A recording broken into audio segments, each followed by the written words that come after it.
तेरे नाम का कुत्ता पालूं साले, भौंकने को आता नहीं और काटने को आ गया।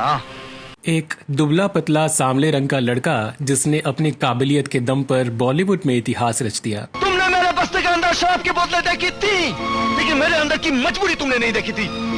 तुमने मेरा बस्ता उठाकर फेंक दिया, लेकिन बस्ते से बोतल निकालकर उसमें किताबें नहीं रखी थी। एक ऐसे अभिनेता जो हर वर्ग के पसंदीदा रहे और जिनका नाम सुनते ही लोग डिस्को की धुन पर थिरकने लगते थे।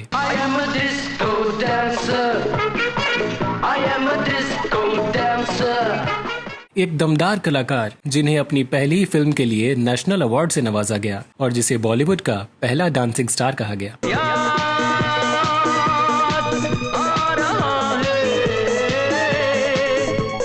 लेकिन क्या आप जानते हैं कि फिल्मों में आने से पहले ये एक कट्टर नक्सली हुआ करते थे।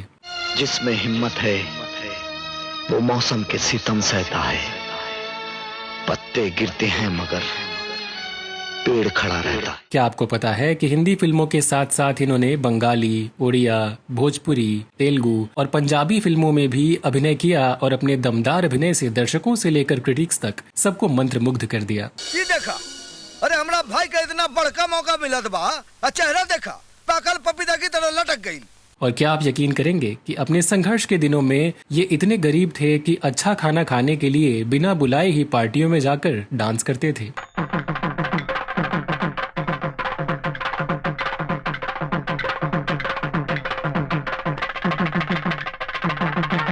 तो कौन थे ये अभिनेता जिन्होंने तमाम कठिनाइयों के बावजूद एक ऐसा मुकाम हासिल किया जो आज भी बॉलीवुड एक्टर्स का सपना होता है, और कैसे तय किया इन्होंने ये फर्श से अर्श तक का फिल्मी सफर, आइए जानते हैं। हम तेरी मोहब्बत में यूं पागल रहते हैं। दोस्तों, आज हम बात कर रहे हैं बॉलीवुड के डिस्को डांसर कहे जाने वाले दिग्गज अभिनेता मिथुन चक्रवर्ती की, जिन्होंने अपने शानदार अभिनय और एक अलग डांस स्टाइल से दर्शकों को अपना दीवाना बना दिया। जूली जूली जॉनी का दिल तुम पे आया जूली, तेरे लिए चढ़ जाऊं सूली, तू ही तो मेरी जान। कम ही लोग जानते हैं कि मिथुन एक एक्टर होने के साथ ही एक singer, writer, director, social worker और बिजनेसमैन और पॉलिटिशियन भी हैं। हम उनके करियर, फिल्मोग्राफी और जीवन से जुड़े रोचक किस्से आपको बताएं, उससे पहले चलिए जानते हैं कि पहले कौन थे मिथुन चक्रवर्ती और कैसे इनका फिल्मों में आना हुआ। सुनाई देती है जिसकी धड़कन, तुम्हारा दिल या हमारा दिल है। मिथुन चक्रवर्ती का जन्म 16 जून 1950 को कोलकाता के एक बंगाली ब्राह्मण परिवार में हुआ था। इनके पिता का नाम बसंत कुमार चक्रवर्ती और मां का नाम शांति रानी चक्रवर्ती था। माँ बाप ने इनका नाम गौरांग चक्रवर्ती रखा था। हालांकि आगे चलकर ये मिथुन चक्रवर्ती या यूं कहे कि मिथुन दा के नाम से फेमस हुए। इनकी प्रारंभिक शिक्षा कोलकाता के ओरिएंटल सेमिनरी स्कूल से हुई और आगे चलकर इन्होंने कोलकाता के ही स्कॉटिश चर्च कॉलेज से बीएससी की पढ़ाई पूरी की। इसके बाद इन्होंने film and television institute of India Pune से एक्टिंग का कोर्स भी किया। ये बहुत कम ही लोग जानते हैं कि फिल्मों में आने से पहले मिथुन दा नक्सली विचारधारा से प्रभावित हो गए थे और एक नक्सली गैंग का सदस्य भी बन गए थे। मिथुन कई बार नक्सलियों की कार्रवाई का हिस्सा भी बने, जहां उन्हें पुलिस का सामना भी करना पड़ा। रिया जी साहब, कुंदन की जिंदगी में सैलाब आ चुका है, तूफान आ चुका है, और अब ये बंदूक उसकी जिंदगी है। हालांकि कुछ ही समय बाद एक दुर्घटना में मिथुन दा के भाई की बिजली की करंट लगने से मौत हो गई, जिसके बाद मिथुन अपने परिवार में लौट आए और नक्सली आंदोलन से खुद को अलग कर लिया। हालांकि ऐसा करने के कारण नक्सलियों से उनको जान का खतरा भी हो सकता था, क्योंकि नक्सलवाद को वन वे रोड माना जाता रहा है। खैर, घर लौटने के बाद मिथुन ने मार्शल आर्ट सीखा और परिवार के दबाव के कारण फिल्मों में काम करने मुंबई आ गए। हालांकि मुंबई आने के बावजूद संघर्ष ने उनका पीछा नहीं छोड़ा। मुंबई के शुरुआती दिनों में उनके पास किराए के घर के लिए पैसे नहीं थे। इस वजह से उन्हें इमारतों की छतों पर बनी टंकियों पर छिपकर सोना पड़ता था, ताकि घर के लोग या कोई सुरक्षा कर्मी ना देख ले। हुनरबाज शो में एक बार मिथुन चक्रवर्ती ने अपने संघर्ष के दिनों का जिक्र करते हुए बताया था कि बड़ी बड़ी पार्टियों में वो बिना बुलाए ही चले जाते थे और डांस करते थे ताकि अच्छा खाना मिल सके। उनके पास पैसे नहीं होते थे, इसलिए काम की तलाश में उन्हें पैदल ही जाना होता था। खैर, 1976 में उन्हें बॉलीवुड में डेब्यू का मौका जाने माने बंगाली निर्देशक मृणाल सेन ने फिल्म मृगया में दिया। नहीं बड़ा राजा बाबू, तुम्हें शिकार के लिए कहा था, मैं इसलिए लाया। तू की बात रखी और मेरे मन को भी अच्छा लगा। इस फिल्म में मिथुन दा के काम की बहुत तारीफ हुई और उन्हें इसके लिए सर्वश्रेष्ठ अभिनेता के नेशनल अवार्ड से भी नवाजा गया। इसके बाद वो अमिताभ बच्चन और रेखा की 1976 में आई फिल्म दो अनजाने में स्पेशल अपीयरेंस में भी नजर आए थे। बतौर लीड एक्टर उनकी पहली फिल्म 1977 में आई मुक्ति रही। आजकल तो अमित दा घर में देवदास बन के लौटता है और यहाँ दिन में रासलीला चलती है। चुप चुप साला, एक रपट मारेगा तुम्हारा फेस का ज्योग्राफिया बदल जाएगा, समझा? अरे ओ अमित दा हो, पहले अपने घर की ज्योग्राफी संभालो, समझे ना? इसके बाद उन्होंने कई फिल्में की। हालांकि 1982 में आई फिल्म डिस्को डांसर ने उन्हें रातों रात स्टार बना दिया।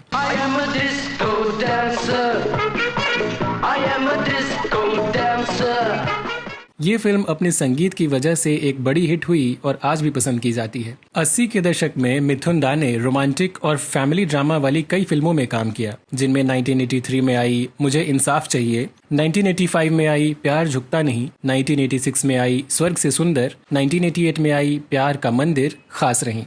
तुमसे दूर जाने का दुख तो होगा, लेकिन अगर तुम्हारे डैड नहीं चाहते तो हम नहीं मिलेंगे। हालांकि 80 के दशक में ही आई म्यूजिकल फिल्में जैसे कसम पैदा करने वाले की और डांस डांस ने मिथुन दा को एक बेहतरीन डांसर के रूप में बॉलीवुड में स्थापित कर दिया।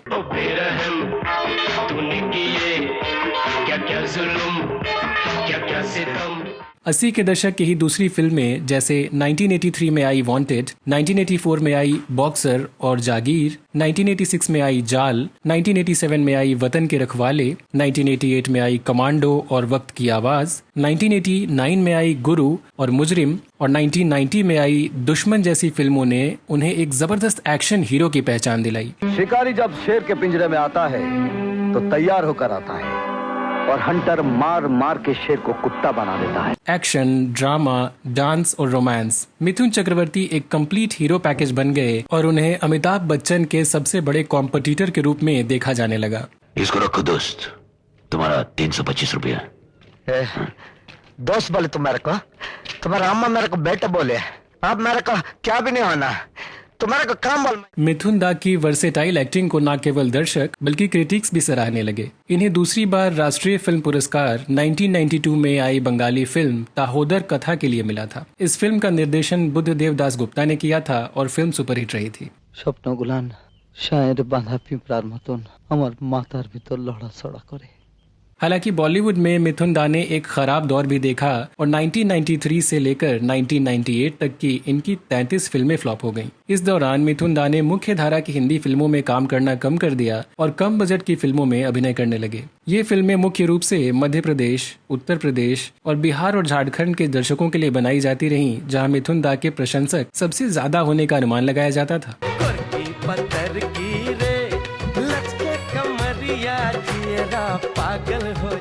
इसके बाद 1998 में आई फिल्म स्वामी विवेकानंद में मिथुन दा के अभिनय को खूब पसंद किया गया और इन्हें सर्वश्रेष्ठ सह अभिनेता के नेशनल अवार्ड से भी नवाजा गया। फिल्म में इन्होंने स्वामी विवेकानंद का जीवन बदलने वाले गुरु रामकृष्ण परमहंस की भूमिका निभाई थी। एक बार तू चाहे मेरा बुरा सोच लेना, इस शरीर में जो निवास करता है शायद तुझे क्षमा कर दे।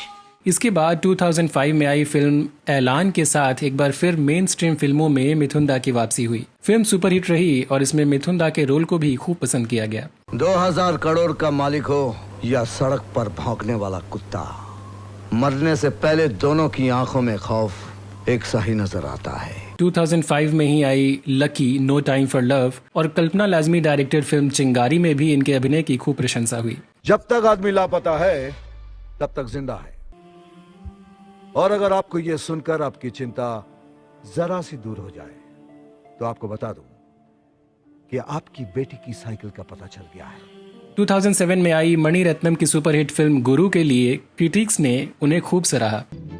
श्याम जी, गुरु भाई के बारे में तुम्हारी क्या राय है? स्वतंत्र होके बोलो, स्वतंत्र होके।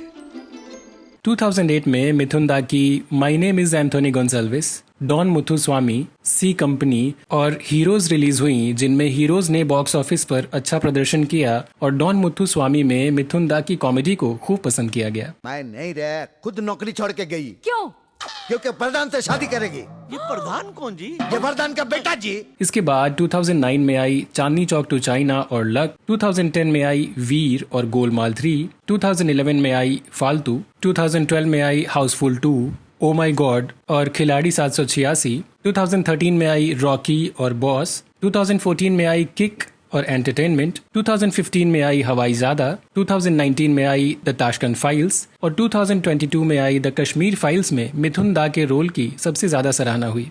तुम मरने वाले क्या नहीं, तुम मारने वाले को डिफेंड कर रहे हो। ये कश्मीरी पंडित होकर टेररिस्ट की जबान बोल रहे हो।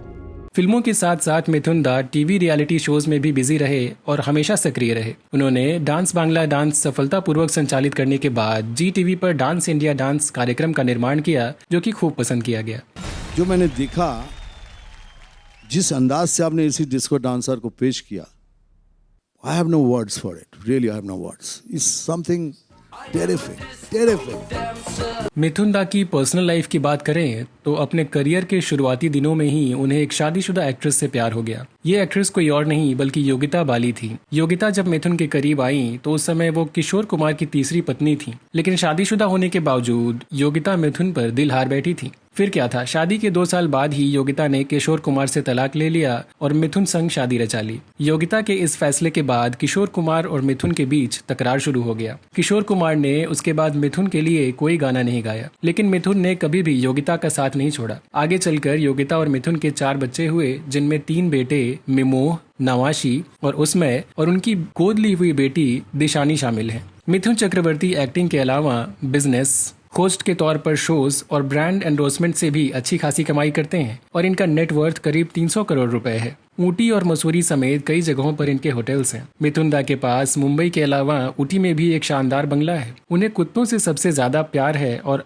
इनके मुंबई वाले घर में 38 और ऊटी वाले बंगले में 76 कुत्ते इन्होंने पाले हुए हैं। सुपरस्टार मिथुन दा एक फिल्म एक्टर होने के साथ साथ सामाजिक कार्यकर्ता और राज्यसभा सांसद भी रह चुके हैं। साधारण परिवार में पैदा होने के बावजूद इन्होंने कड़ा संघर्ष किया और बॉलीवुड में अपनी एक खास जगह बनाई और बेमिसाल मुकाम हासिल किया। मिथुन दा कहते हैं कि हार मानो नहीं तो कोशिश बेकार नहीं होती और कोशिश करने वालों की कभी हार नहीं होती। तो दोस्तों, इसी शायरी के साथ आज के वीडियो में बस इतना ही। अगर आपके पास भी मिथुन दा से जुड़ी कोई रोचक जानकारी हो तो हमारे साथ जरूर शेयर करें। बॉलीवुड की किसी बेबाक स्टोरी के साथ अगले वीडियो में आपसे फिर होगी मुलाकात। तब तक के लिए नमस्कार।